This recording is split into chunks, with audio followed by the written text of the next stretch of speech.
Today is 420 in San Francisco, and the annual celebratory event is about to begin in Golden Gate Park. This tradition began long before cannabis became legal, but it stands in contrast to the feelings of many residents in the city's Sunset District. Our media partner at the San Francisco Standard has written an article in the wake of the Board of Supervisors approving a cannabis dispensary against the wishes of a large portion of Chinese American residents in that neighborhood. The story explores the complicated reasons why there is stigma and reticence against marijuana use in that community. Joining us live now is Han Lee, reporter for the San Francisco Standard. Han, nice to see you. Hi, Kristen. Thank you for having me. So tell us about the dispensary that was just approved. Where will it be? Yes, San Francisco Sunset District will soon have a new cannabis dispensary after a big fight.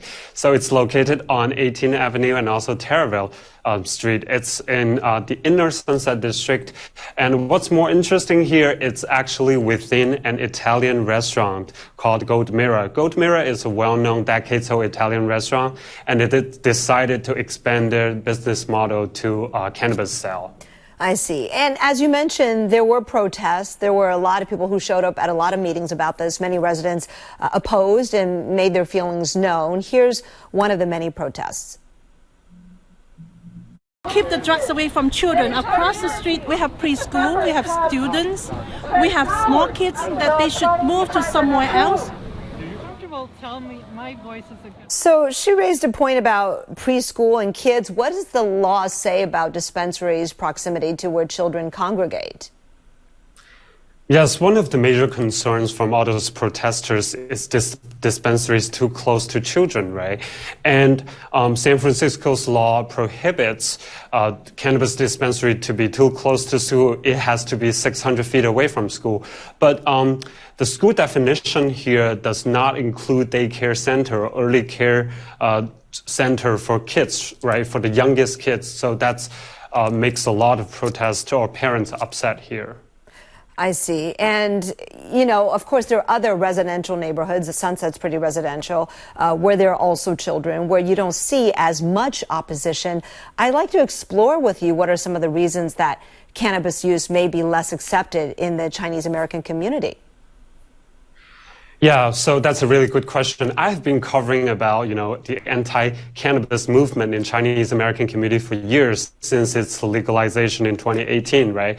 But this is the first time I'm really trying to, figure out what's the culture or history background behind this anti-cannabis movement.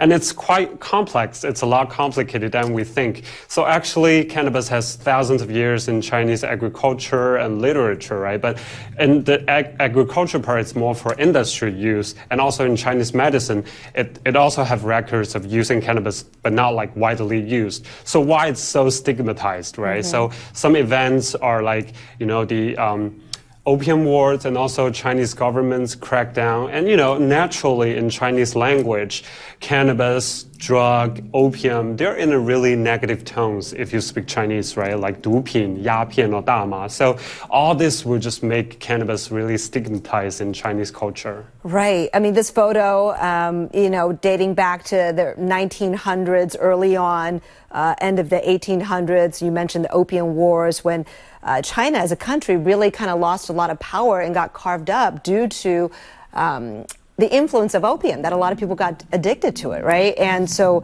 there has been that stigma against drug use. And as you mentioned, you also mentioned the word itself for marijuana. So I think we have that to show for those of you who are interested in language and culture and all that. Here's the word for cannabis. Han, it's 大麻, right? What does that mean? So literally it means big numb. So, it's quite ironic here. So maybe it can refers to, its medical benefits, relieve the pain, right? But also it can sound very negative in Chinese language. Right. Okay. So there's all that going on. So maybe that explains why. And I think you did a really good map in your story showing the city and where the dispensaries are. And there is kind of a drought where the Chinese American population is greatest, right? Chinatown, certainly a drought there, and then the Sunset. So will this be the first one in the Sunset, Han?